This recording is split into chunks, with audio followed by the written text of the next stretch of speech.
एक स्वर में सब लोग ने पुकारा, हमारा चोर पकड़ा गया। अब 60,000 एक स्वर में बोले, आवाज तेज हुई, ऋषि का ध्यान भंग हुआ और जैसे उनका नेत्र खुला, अपने पापों के कारण ही वे भस्म हो गए। जो तीनों गुणों से अतीत हैं, भला उनमें क्रोध कैसे आ सकता है? सुखदेव जी इसका सफाई देते हैं, कहते हैं क्रोध से नहीं, अपने पापों से जले। अब जो है यज्ञ पूरा कैसे हो? अंशुमन तो असमंजस जो थे वो तो किसी विशेष राज्यकर्म में ध्यान नहीं देते थे, अंशुमान बाबा को बहुत मानते थे। अब जो है वो यज्ञ का घोड़ा ढूंढने के लिए आते हैं, कपिल मुनि से निवेदन करके ले जाते हैं घोड़ा। कहते हैं हमारे काका लोगों का उद्धार कैसे होगा? कहते हैं गंगा जी लाई। सगर तपस्या करके मोक्ष प्राप्त कर लेते हैं।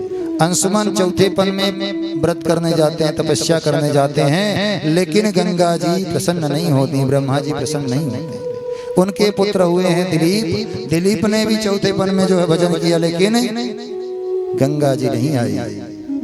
अब भागीरथ जी हुए, उन्होंने कहा सब बुढ़ापे में जाते, हम जवानी में जाते, क्या पता 2 वर्ष कम रह जाता हो भजन में। चले गए और ब्रह्मा जी को प्रसन्न कर लिया, गंगा जी को प्रसन्न कर लिया। गंगा जी ने कहा कि हम आएंगे तो कौन रोकेगा हमें? कहते हैं धारिष्यति ते वेगम रुद्रस्तात्मा शरीरिणा। कभी सभी शरीरधारियों के जो आत्मा है भगवान शंकर वही रोकेंगे और आपके पाप को स्वयं ही तीर्थानि पुनन्ति संता, तीर्थों को तीर्थ बनाने वाले संत आपका जो है पाप धो देंगे। शंकर जी से तपस्या किया, शंकर जी प्रसन्न हो गए और गंगा जी आई उनकी जटा में और जटा से निकल करके उनके पीछे पीछे जाती हैं।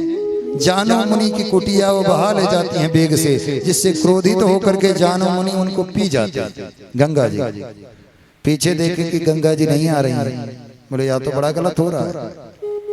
इतनी तपस्या के बाद 3 पीढ़ी गुजर गई। जानो मुनि से पूछा, गुरु जी गंगा जी को देखे हैं? बोले हमारे उदर में हैं। बोले भगवान क्षमा करे, 3 पीढ़ी गुजर गई, 60,000 हमारे जो है काका लोग, उनका उद्धार कैसे होगा? आपके पेट में रहेंगे तो।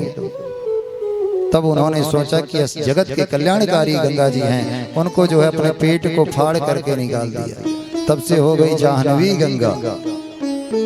और फिर गंगा सागर में जैसे उनका वो जो राख बने थे शरीर उनके, सोचिए कि 3 पीढ़ी बीत गई थी। 3 पीढ़ी आज की नहीं है कि 40, 45, 50 तक सब जीते, लंबी आयु होती, फिर भी उस स्पर्श करने मात्र से गंगा जी सबको मोक्ष दिला देती।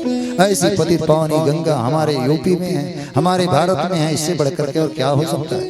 बोले गंगा मैया की जय हो। अब जो है भगवान